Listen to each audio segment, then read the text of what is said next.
Right, good morning, everyone. Welcome to another edition of Mr. West Reads. We'll carry on reading The Ice Monster today by David Williams. Quick recap, as ever. Elsie and Dottie are in the basement of the Natural History Museum, where they are trying to escape from Clout, who is the director of the museum. And while they're down there, they bump into the professor, and the professor has been hiding down there ever since an experiment that he did went badly wrong, and he nearly set the museum on fire. So he has been hiding in there, and then they've had this crazy idea to try and send a balloon up into the sky with Dottie in it, and attach a copper piece of wire from the top of the balloon there down through the balloon and down into the mammoth's heart. And then what they're going to try and do is fly it into a lightning storm and hope that lightning strikes the balloon, that the electricity comes down the copper wire into the woolly mammoth's heart, and that then starts the mammoth's heart, and then it comes back to life. Okay, so we are on chapter 22, which is The Beauty of the Scheme. Me? Exclaimed Dottie. Yes, you, replied the professor. But I'm scared of height. I even feeling wobbly standing on a chair to dust the ceiling. Listen to me, woman, commanded the professor. What better honour could there be in life than to die in the name of science? Die? Said Dottie. That would be the worst case scenario. But I'm too young to die. The professor peered over his half-moon spectacles to examine the lady. I beg to differ. How dare you? I'll go up in the balloon, offered Elsie. No, no, no, began the man. How on earth could we get this great fat lump down a chimney? Charming, exclaimed Dottie. Now I'm old and fat. Don't fret, woman. There is little chance of you falling out and plunging to your death, as I can strap you to the basket. That's reassuring, replied Dottie. Obviously, the real danger is being hit by lightning. What? Don't worry, it's a very quick and painless death. You will be incinerated in a millisecond. You would barely know what hit you. That's the beauty of this scheme.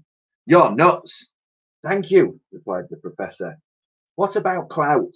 Asked Elsie. Yes, mused the man. The security guard can be very troublesome. We need to somehow make sure he's otherwise engaged. I don't think he's engaged or married, said Dottie. It's a figure of speech, exclaimed the professor. Perhaps we could lock him in the cleaning cupboard, suggested the girl. That would be perfect, replied the professor. How are we going to get out of here? Get out of here without being seen? Asked Elsie. The whole museum is swarming with police and guards right now. You can climb out of the coal chute just here. The man wheeled himself over to the wall and revealed a small opening hidden by a box. Dottie examined the hole. What about me? She asked. You can try and squeeze yourself up the chute, and then I can poke you through by prodding your ample bottom with this broomstick. Well, that's very kind of you, replied Dottie sarcastically. But they ain't looking for me, just the girl. I think I'll just wait a while, and then when the coast is clear, I'll go out up through the door and up the stairs. Yes, but please don't wait too long, replied the professor. I don't want you cluttering up the place. Well, excuse me, said Dottie. Elsie? Yes, Professor. I want you back here at this time tomorrow night with 1,000 silk handkerchiefs. Tomorrow night? Yes, child, no later than 9 o'clock tomorrow night. And look here, the air pressure is getting lower. The man pointed to a barometer on the wall. That's a barometer.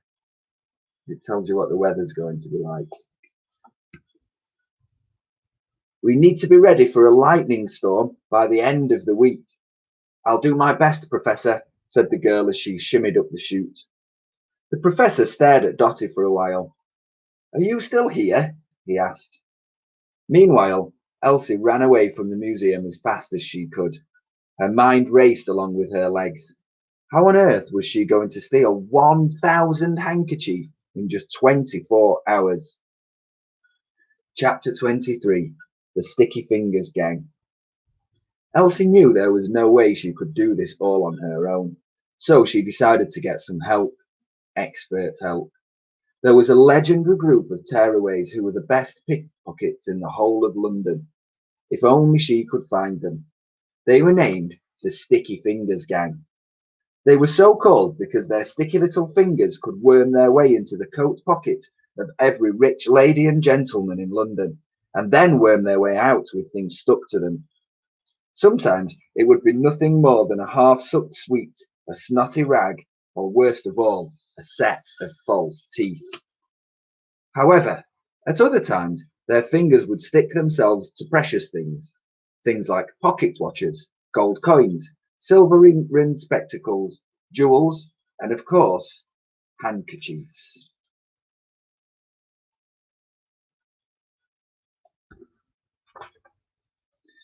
The members of the Sticky Fingers gang were Joseph, or Big Joe, the self-appointed leader. He could pick pockets in his sleep. Zoe, the real leader, she had been thieving since before she could walk. She was known to readers of The Times, who wrote often about her crimes as the baby-faced baddie. Nellie was better known as Smelly Nellie, as she used her bottom burps to distract her victims. Bella, or Littlin, was the shortest of the gang. She could barely reach the pockets of the rich ladies and gentlemen in London, so carried a stool around with her to help. Lottie was the baddest of the lot. Pickpocketing was just one of her many crimes. She was wanted by police forces all over England for duffing up a strong man, doing a cheesy burp in the face of a nun, and force-feeding cheese to a nun. Grace, or Dangerous Grace, was the toughest member of the gang. Nobody crossed Grace unless they wanted a wedgie, a Chinese burn, or a knuckle sandwich. So there's some of those Little Fingers gang members. And here's some more.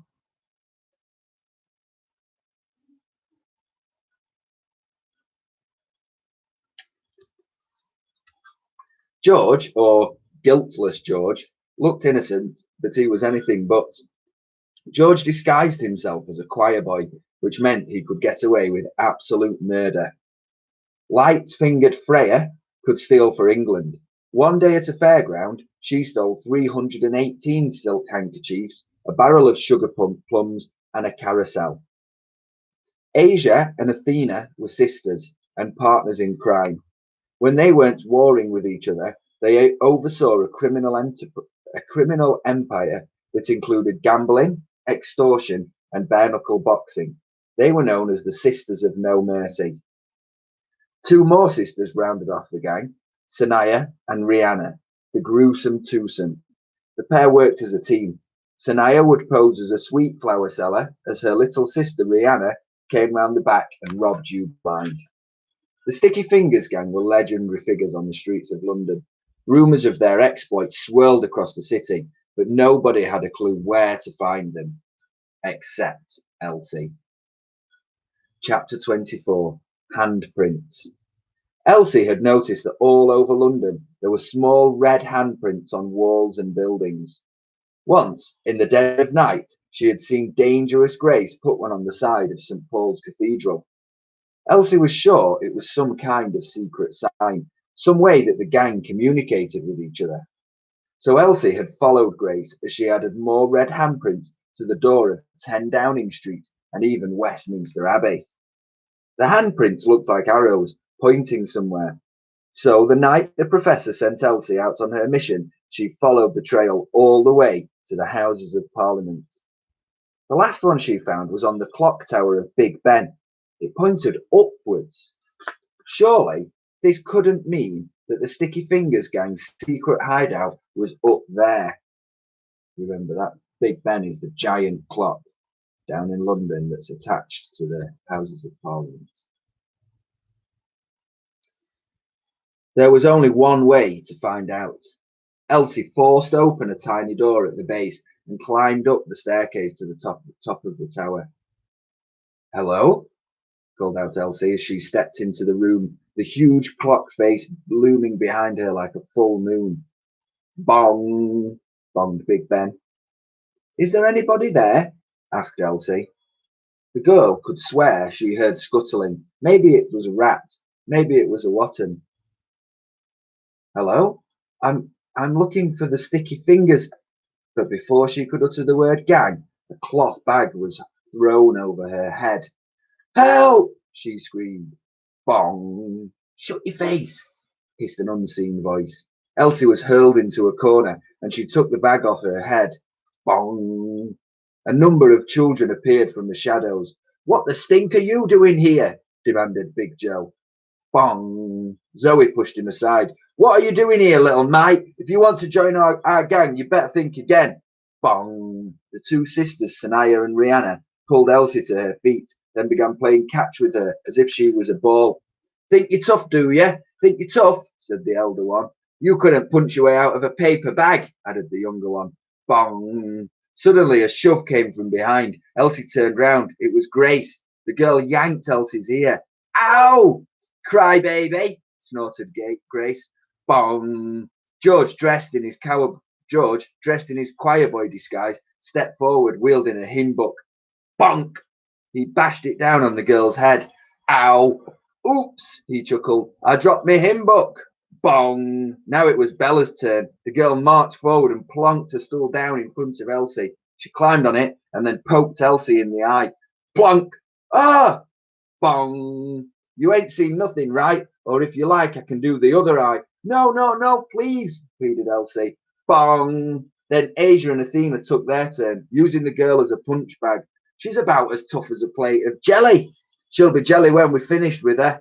Bong! Finally, Nellie stepped forward. She wore heavy boots, far too big for her, and stamped on the little girl's toes. Donk! Ah! Bong! You're not so tough now, are you? Sneered Nellie. Why don't you go running back to Mummy? Elsie took a deep breath and gathered her thoughts. Because, like you, I ain't got no mummy. And please, I need you to help someone, rather something, that doesn't have one either. Something? Asked Zoe. The Sticky Fingers gang all leaned forward. Elsie grinned from ear to ear. She had them hooked. Chapter 25. Pickpocketing on Ice. This was the best bedtime story ever. Up in the clock tower of Big Ben, Elsie told the gang of child thieves the whole tale. Just as with all the orphans at Wormley Hall, the girl had the entire audience enthralled with her storytelling. She told them how the mammoth had been found, about Queen Victoria's visit, and how the plan was to bring it back to life with a bolt of lightning. Let me get this straight, began Big Joe. You need us to help you steal 1,000 silk handkerchiefs. Elsie nodded her head. Well, began Zoe, that should be all in a day's work for the Sticky Fingers gang. Indeed it was, and for Elsie it was the most fun day ever. London had become so cold that winter that the River Thames had frozen over. Ladies and gentlemen had put on their ice skates and were spinning across the ice, the perfect setting for a ballet of pickpocketing. Elsie became part of the most infamous child gang in London for the day, as they swooped and twirled and robbed. Ding! A silk handkerchief, and another. Ding! And another, and another, and another. Ding! A toffee apple. Yum! Ding! A box of toenail clippings. Not so yum. Ding! A silk handkerchief, and another. Ding! A pair of ladies' bloomers. What were they doing in a bishop's pocket? Ding! A Scotch egg. Ding! A silk handkerchief. Ding! And another. A glove. A flask of brandy. Ding! And a silk handkerchief. The whole day went like a dream.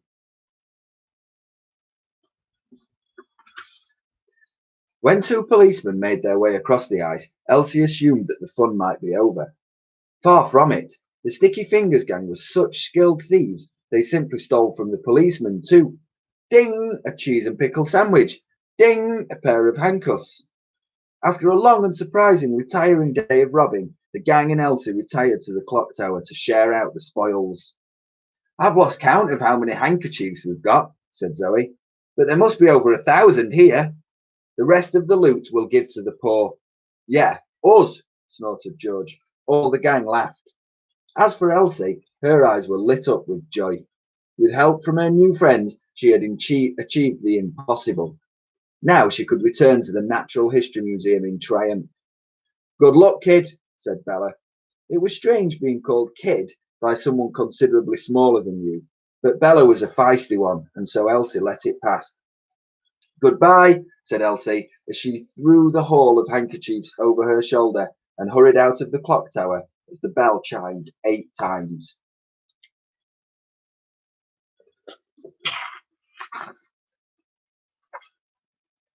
Bong, bong, the girl had done it. Chapter 26, A Little Problem. Elsie took the 1,000 silk handkerchiefs and 1 pair of ladies' bloomers to the professor. Immediately, he put her and Dotty to work sewing them all together to make something that resembled a balloon. The other bits and pieces the professor asked for were gathered together, and by the end of the week the unlikely trio were ready. As storm clouds gathered over London, the professor decided that tonight was the night to take to the skies. Now was the moment to see if a prehistoric creature that had been dead for 10,000 years really could be brought back to life. But before all that, there was the little problem of Mr. Clout.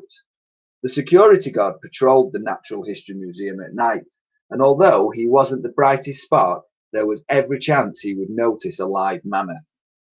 Click, clap, click, clap, click, clap. You could hear him coming a mile off in those hobnail boots. Good evening, Mr. Clout, sir, said Dotty as she pretended to mop the corridor. Why are you still here? Asked the security guard. He took pleasure in treading all over the clean part of the floor, so poor Dotty would have to do it all over again. It was way past closing time at the museum, and Clout was used to having the place all to himself. Dotty should be long gone by now. Yeah, Mr. Clout, sir, and behold, there is a very stubborn stain on the ceiling. The ceiling? Yeah, how could there be a stain on the ceiling? Maybe someone spilled their tea and it went upwards. Upwards? It can happen. Mr. Clout peered up. I can't see anything. Keep looking, urged Dotty. This was Elsie's cue. Unseen by Clout, she crawled between his legs and began untying his long bootlaces. Dotty stole glances at the girl to check her progress. There is no stain, said the man. Keep looking. Then Elsie began tying his boots together. I think you finally lost your marbles, madam. Keep looking, said Dotty. Elsie nodded to Dotty. That was her cue. The cleaning lady whisked her bucket up and slammed it down over Clout's head. Clang! The man couldn't see a thing. Who's turned out the lights? As his boots were tied together, he couldn't get away. Quick! Shouted Elsie, and together she and Dotty bundled him into the cleaning cupboard. Get off me! They slammed the door, donk, and locked it. Click! Boom, boom, boom! Clout thumped on the door. Let me out! Outside the door, the pair giggled like naughty schoolchildren. Right, said Elsie. Let's get to work. Right, we will leave it there for today. So, hope you guys are all okay. Remember, if you need anything, if you need any work packs, go onto the website, email the Year 4 team, and we will get any work packs that we can to you. Hope you're all doing well. And remember, just get in touch if you need anything. I will be back here, same time tomorrow, 10 o'clock, and we will carry on with that great story. Okay, guys, take care. Bye.